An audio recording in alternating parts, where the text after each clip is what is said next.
ibibigay ko pa ng mas may puso yung aking performance.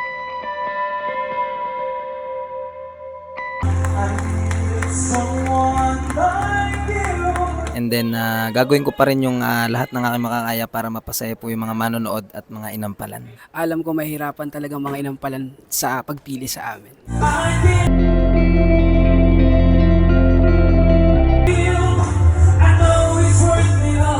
Binigay ko nila lahat ko, so sana mapagtunggumpayan natin yung itong round na to. Siyempre, magkaiba ng genre yun. So, ano na lang, puso na lang talaga yung pinanlaban natin dito.